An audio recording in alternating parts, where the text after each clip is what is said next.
দুঃখজনক হলেও সত্য, এই সরকার এখন পর্যন্ত আমাদের নেতা এটিএম আজহারুল ইসলামকে মুক্তি দেন নাই। অবিলম্বে এটিএম আজহারুল ইসলামের মুক্তি চাই।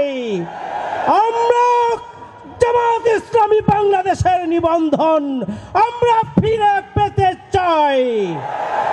আমরা অবিলম্বে জামাত ইসলামীর প্রতীক দাড়িপাল্লাকে ফিরিয়ে দেওয়ার জন্য দাবি জানাচ্ছি।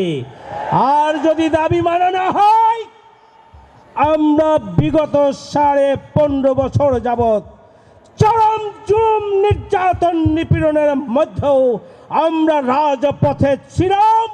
বাংলাদেশকে মুক্ত করার জন্য আমরা ভূমিকা পালন করেছি।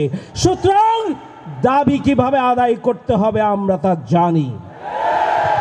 5ই আগস্টের ঐতিহাসিক বিপ্লবের পরে আমরা দেখেছি অন্তর্বর্তীকালীন সরকারের প্রধান উপদেষ্টা তার মামলাগুলো থেকে মুক্তি নিয়েছেন।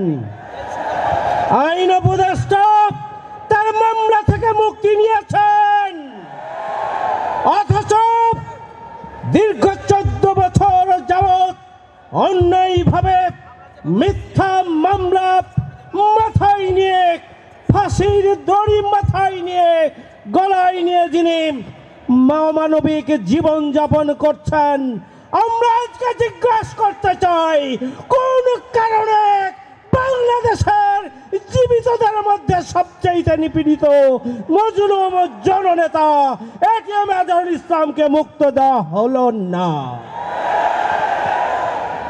আমরা জানতে চাই এর পিছনে কোন ষড়যন্ত্র রয়েছে।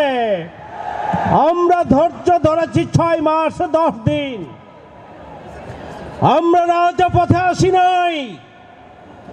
আমরা আশা করেছিলাম অন্তর্বর্তীকালীন সরকার বৈষম্য মুক্ত নতুন বাংলাদেশে বৈষম্যের শিকার মজলুম জননেতা এটিএম আজহারুল ইসলামকে মুক্তি দিয়ে তারা তাদের দায়িত্ব পালন করবেন। কিন্তু দুঃখজনক হলেও সত্য, এই সরকার এখন পর্যন্ত আমাদের নেতা এটিএম আজহারুল ইসলামকে মুক্তি দেন নাই।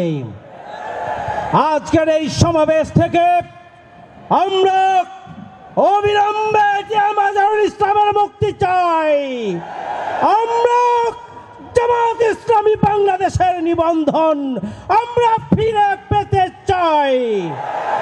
আমরা অবিলম্বে জামাত ইসলামীর প্রতীক দাড়িপাল্লাকে ফিরিয়ে দেওয়ার জন্য দাবি জানাচ্ছি।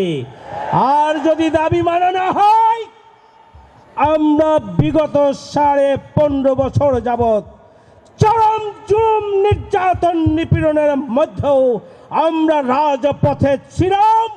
বাংলাদেশকে মুক্ত করার জন্য আমরা ভূমিকা পালন করেছি। সুতরাং দাবি কিভাবে আদায় করতে হবে আমরা তা জানি।